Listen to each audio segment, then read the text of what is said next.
This project was supported by Award 15PJDP 22GK00946MUMU, awarded by the Office of Juvenile Justice and the Office of Justice Programs.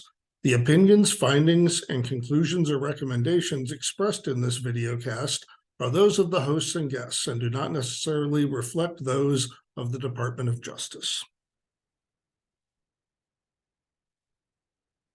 Hello, everyone. My name is Mike Geringer. I'm the Director of Research and Evaluation at Mentor and work on the National Mentoring Resource Center project, where one of the things I do is host this video cast, now in its fourth season. It used to be a podcast, audio only, but now we've added video to this so that you can see faces and put faces with names. What we do on Reflections on Research, if you're unfamiliar with this offering, is we basically have quick little interviews with leading researchers in the worlds of mentoring, youth development, education, and other related fields.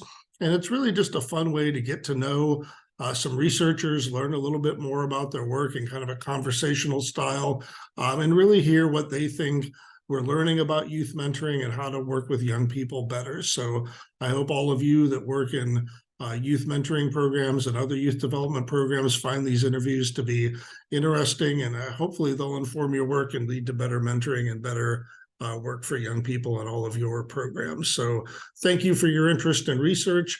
Welcome to this fourth season. We'll do about 6 or 7 episodes this season and hope to bring them back also in 2024. So look for more episodes throughout 2023, and we thank you again for your interest in the work of the National Mentoring Resource Center. So enjoy. Thanks. Well, hello, everyone.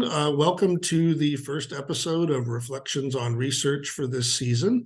I am joined today by Dr. Grace Gowdy, who is a mentoring researcher at North Carolina A&T. I'm usually pretty good with college mascots, but I had to look up North Carolina A&T. You're the Fighting Aggies, I believe. Yeah. But your mascot is also a bulldog, which... It's a bulldog. I don't know why. We don't ask questions about it. I think it's because that's more intimidating than a farmer would be, probably. But I enjoyed learning a little something about A&T today. So welcome. Grace is an assistant professor there, and your work really focuses a lot on informal mentoring. And so we'll talk about that today, but also try and make that relevant for the program mentoring folks that are watching this. But you really study a lot around kind of economic mobility in our society and kind of what are the levers that help young people from minoritized and marginalized communities rise up the socioeconomic ladder over the course of their young adulthood and into the rest of their lives. It's a fascinating topic. I know there's a lot being talked about right now in the world of social capital, and we'll get into those terms here as we talk. But I'm very excited to talk with you today, because I think it's a very relevant topic to a lot of mentoring folks. So welcome, Grace. It's good to have you here. Thank you for having me. So I really want to start off just by giving our viewers a sense of kind of how did you first get into mentoring? How did you stumble across this as a thing to study in your career? Yeah, that's a very logical place to start. So thanks for that. Again, I'm so happy to be here. Thank you for having me. This is great to be able to sit down and talk with you. I wanted to be a clinical social worker. I had no intention of being a researcher or an academic or any of these things.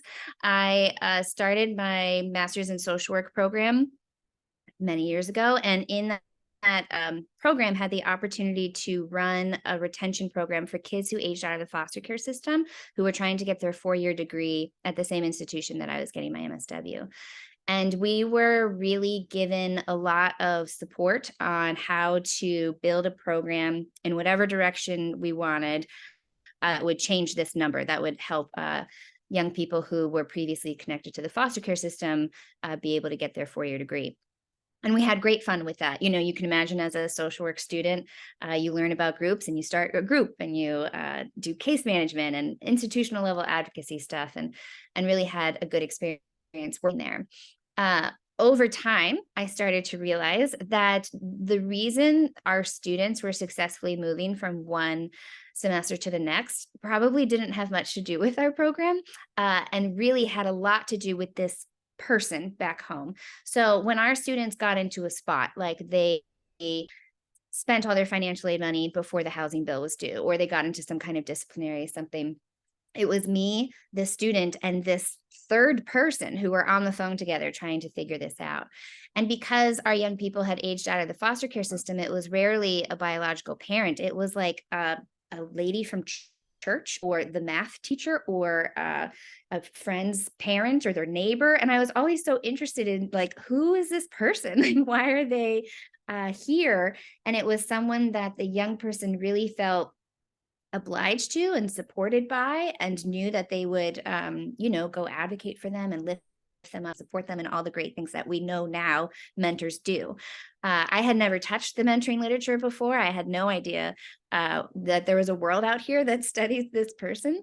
And I went to get my PhD. I worked with Renee Spencer and found informal mentoring that way. So I'm really continue to be interested in who this third person was in the room. I think of them often. And most importantly, how to bottle them up and make them more accessible to other people, so we can all benefit from the coach who's willing to step up like that, which I think is a great thing. Great. That's really interesting. I actually didn't know that was kind of your origin story in this field. I think most folks that I talk to tend to stumble into the world of mentoring. I've yet to interview someone who's like, "Oh, I knew I wanted to be a mentoring researcher when I was 12 or something." Like, no one ever really thinks that way. But yeah, I've seen many programmatic efforts for youth and foster care trying to lean on those kids. Almost always have somebody, right, that they have latched onto at school or at a faith institution or a workplace somewhere. They get that mentoring help where they can find it, right? And if you're moving around and have instability in your life, it's always fascinating to see that they have found these people and kind of who those people are that they've latched onto. So that's cool that you kind of recognized that was a powerful lever in that program in terms of getting to the outcomes that you were hoping for.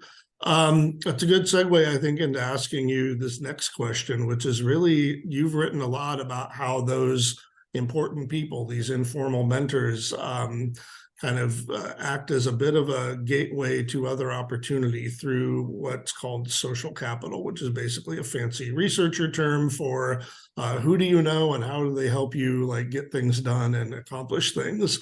Obviously, all of us have kind of a web of support around us, if you want to think of it that way.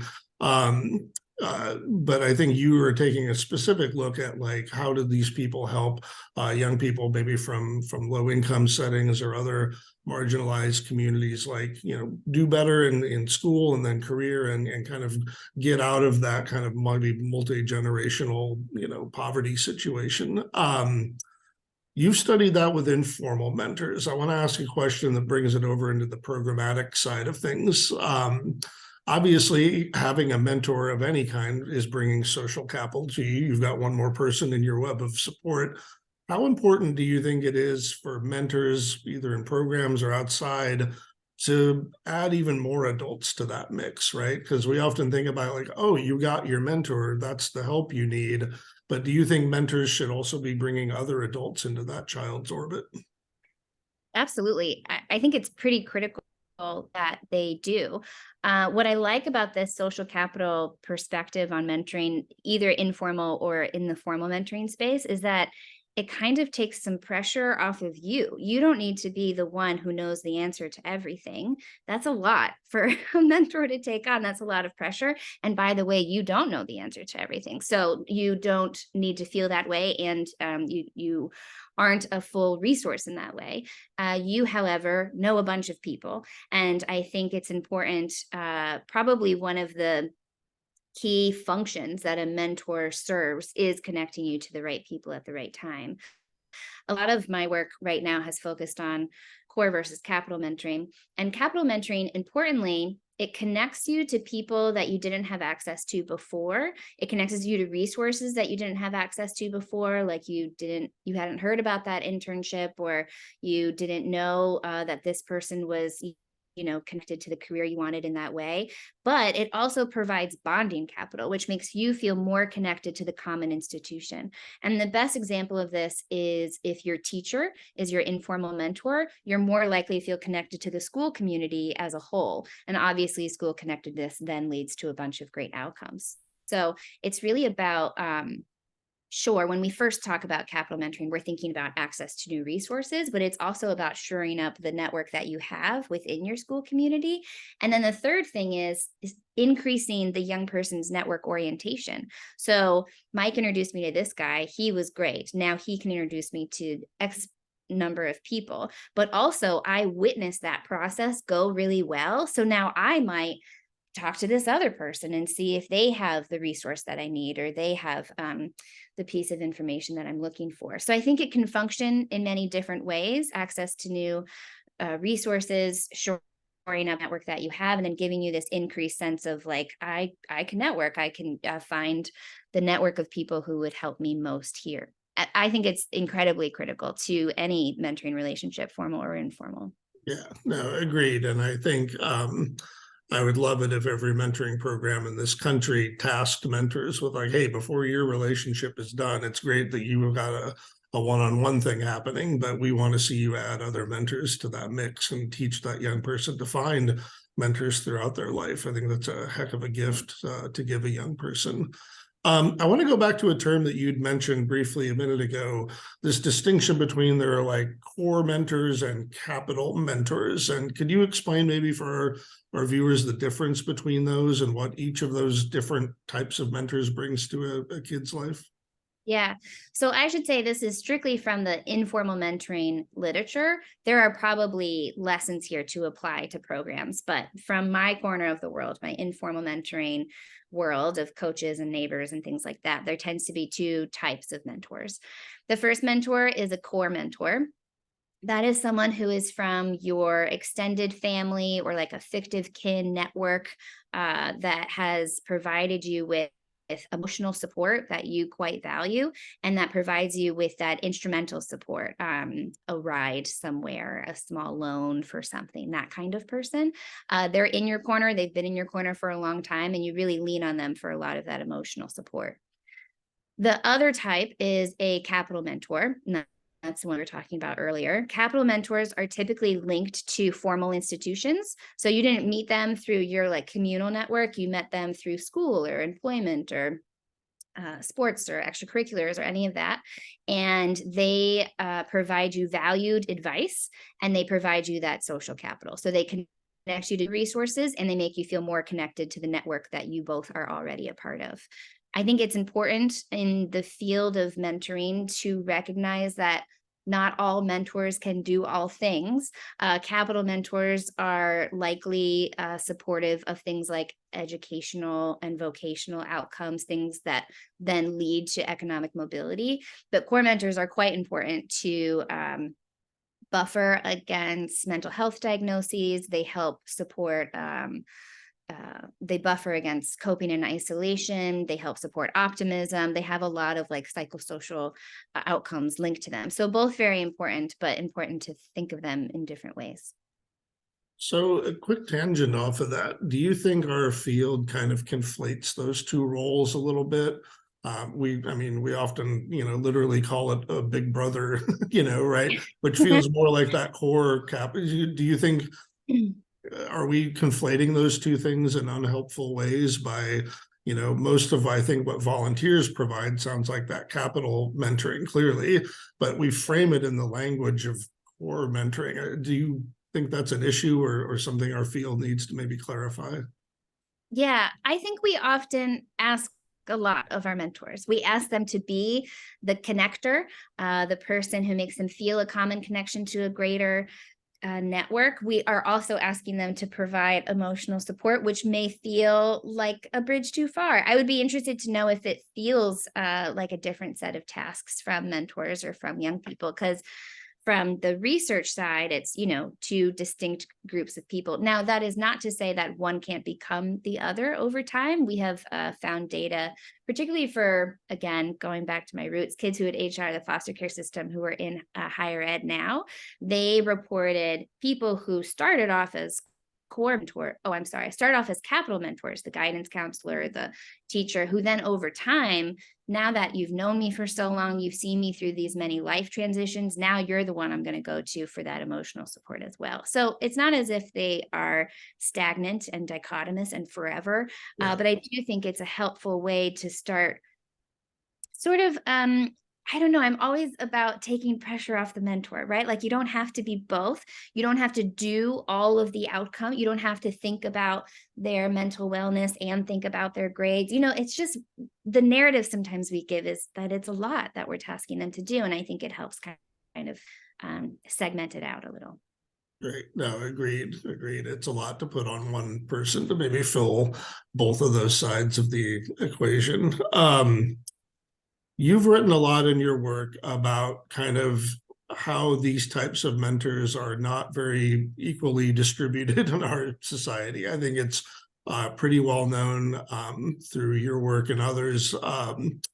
Youth from wealthier households simply often have access to more of that capital mentoring, even though one could argue they kind of need it the least because they're already in a household that's doing well and probably have a lot of resources at their disposal already. How do you think as a mentoring field, we can get more of that capital mentoring to young people? Is it just through scaling our programs? Is it through having mentors introduce even more people into the kids' life? I'm just curious as to how, as a society, we kind of even that playing field a little bit and get more of that capital mentoring to young people.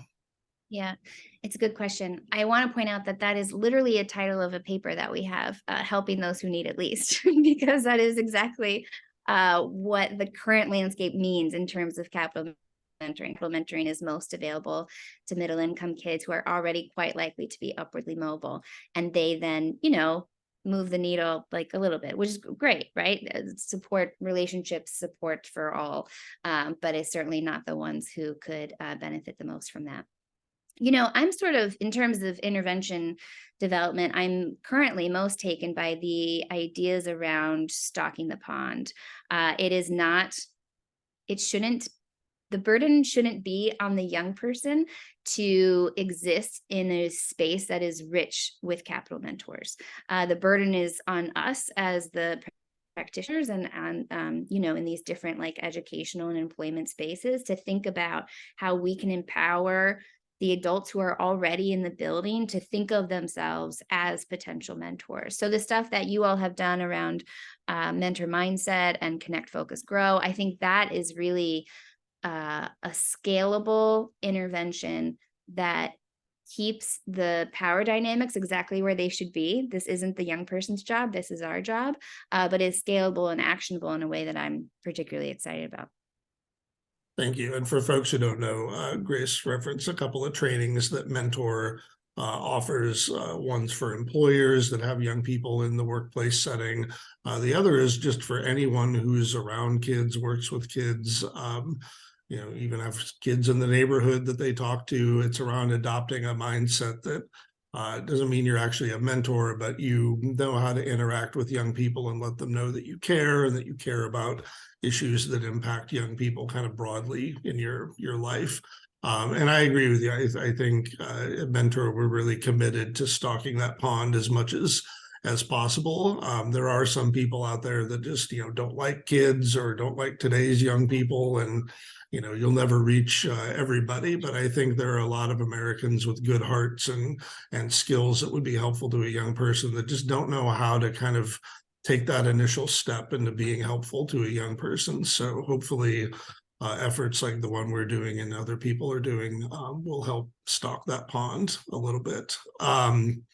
Last question I want to ask you about this, Grace, is I've been in mentoring for a long time, longer than I want to say out loud in this interview, but many decades now. And I see a lot of buzzwords come and go in our field. For a long time, it was social emotional learning was big, and then grit was big. And then, there's always a catchphrase of the day, trauma informed mentoring. Not that those things aren't real and meaningful and valuable, but there's always a hot topic, right?